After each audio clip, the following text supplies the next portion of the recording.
or if demons are real, if they really are a real thing, and these occultists really can summon them. You know how terrifying that would be? Bro, this is a flat-out horror movie. Yeah. And dude, that rabbit hole goes way deeper. Way deeper. Joe Rogan has been more and more outspoken about being friendly to the idea of God. The idea that there's a powerful force of the universe, like, why wouldn't there be? Like, how else did this happen? And the things that they talk about in this clip are spooky. Someone get the demon slayers on the phone, because this gets really, really, really bizarre. And it leads to a very obvious conundrum when you take these thoughts down to their logical conclusion. So we are going to be getting into this clip. This is from episode 2020 with Python Cowboy. They start getting into the demonic realm, evil spirits, and just some really spooky stuff. Bro, this is a flat-out horror movie. Yeah.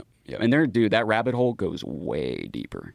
Way deeper. So, you know, that spot is significant for satanic rituals, and that happened during the Easter moon, which is also high activity for satanic rituals for whatever reason. They think that it's a better time to link, or I don't know what.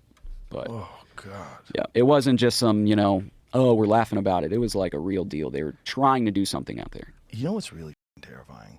People dismiss the idea of demons. They dismiss it completely, but yet believe in God. Like, if you tell people that you saw the devil, they're like, okay, yep. Mike saw the devil. Out here, Mike, we drinking. What we doing, Mike? You've been in a swamp too long. Licking toads, Mike. But if you tell them that, you know, God spoke to you, people will listen. I feel like right now, the opposite is happening. Absolutely. I feel like there's way more people that could acknowledge the reality of evil existing and how pervasive it seems to be everywhere than there are people that minimize evil and say they hear from God. Oh, I agree 1,000%. I came to the faith through the back door of apologetics, but I feel like there's way more people coming to the faith through the back door of like, yo, demons are real, evil is real, look at what's going on in the world. You know, you got people going to school and during lunchtime at a Satanist club with a guy dressed head to toe in a Baphomet outfit. Spooky, man. If Satan is real, or if demons are real, if they really are a real thing, and these occultists really can summon them, you know how terrifying that would be. Dude, just to find out. Get the demon slayers on the phone. I don't, you know, it's so crazy that is how he talks about how fearful he is of that. You know, the more confident you are in your relationship with God, and the more you're growing with him, and the more intimate your relationship is growing in private, the more those things don't have that effect on you. I was texting with Pagani. He was out in Alaska, and he sent me this video of this lady manifesting, bro, that was one of the spookiest, darkest things I've ever seen. This lady either has a demon or she deserves an Academy Award or an Oscar. Yeah. Because it was dark. And so I think, but to your point, the folks that are walking with Jesus have dominion and power.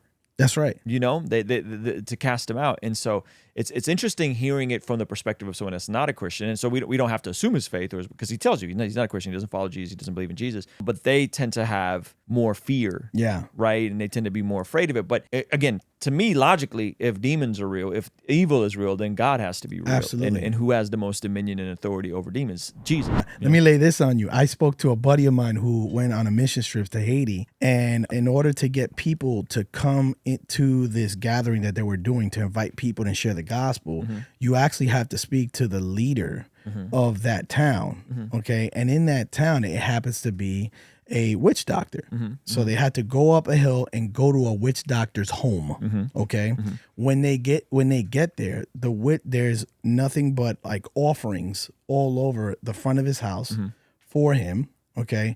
And when they go inside, there's literally a dead body. That's spooky. Okay. So as he's telling me this story, I'm like, bro, like this is crazy. And it's wrapped up and he's siphoning its blood. He said, man, when I tell you, when we went in there, I had so much peace. And when he was trying to explain to us like what he was doing, like he was fumbling things. He couldn't even do it properly. Like he couldn't grab the right materials, you know, and he realized that there was something greater in them, and he eventually gave himself to the Lord. So how amazing is that, you know what I mean? Yeah. That, you know, that God can give you a peace to go in there. And check this out. Everything before it was scary. They were having nightmares on the way there, you know, but the day of, they had the peace of God. Isn't that like the old saying, the greatest thing that Satan's ever done? Yeah, that's it. And I Is convincing the world that he doesn't exist. Yeah. look at the not world real. we're in right now, Joe, and everything going on. And to me, it's hard to believe that there ain't something meddling or something. You know what I mean? It's just Something pulling on there's the some strings dark energy right of now. human behavior, right? Like, what would cause someone to want to embrace Satanism? Let's just pretend that was just fake and they had a doll and they spray painted everything. Like, what the are you doing? And you're to go way out deep. there, dude. That's such a commitment. That's like That's such a commitment, yo. Yeah. No, it's a demon, bud. No, I like the word commitment because here's the crazy thing. Some people are so committed to be anti-God that they join the church of Satan and they don't believe in Satan, that they'll make a commitment to spite Christians. That literally they'll tell you, hey, I don't believe in Satan. Some of them do it as a troll. But others actually believe they're creating and manifesting demonic absolutely. forces. Yeah. There's a deep history of to Satanism bring all that attached. stuff out there. Yeah, it's And crazy. the scary thing is, you know that there are people that sacrifice people. That's happened. That's a real thing. Oh, whether, yeah. whether that's happening right now, it's just cognitive dissonance that keeps you from believing it's possible. That's some spooky stuff, man. So I'm always intrigued by folks being willing to acknowledge that, or even folks on a very like superficial level. They put out, Lil Nas X put out the fake Nike shoes with the blood in them. People are like, oh, I wouldn't do that, right? And I'm just kind of like, but you go out and fornicate. You know what I'm saying? Like, you go out and get drunk and plastered every weekend. But you are literally doing demonic things. Yeah. You're consuming things that are called spirits and abuse. You're connecting with people, which is something only intended for marriage, a marriage covenant, right? You're literally doing the things that are demonic and satanic. And if you're doing something of that nature in private, it actually has more of a grip on you. So these things are more outward, right? You know, people dressing up and doing, you know, right? So that's a sign of it being a greater stronghold, the things that you're saying. Right. Yeah, and those are the things that are normalized and celebrated and cheered on. And you know, I was talking to someone who claimed to be a Christian at one point. Now they're not a Christian, and we were talking about the practical aspects of if the entire world were to live out the way Jesus instructed us to, right? And I said, hypothetically, what would happen if everyone only had sex with their partner? I said, unwanted pregnancies would cease, STDs and STIs would cease, divorces would cease, right? A lot of these things people would grow up in two-parent households, right? And this person was like, yeah, but that's so not natural.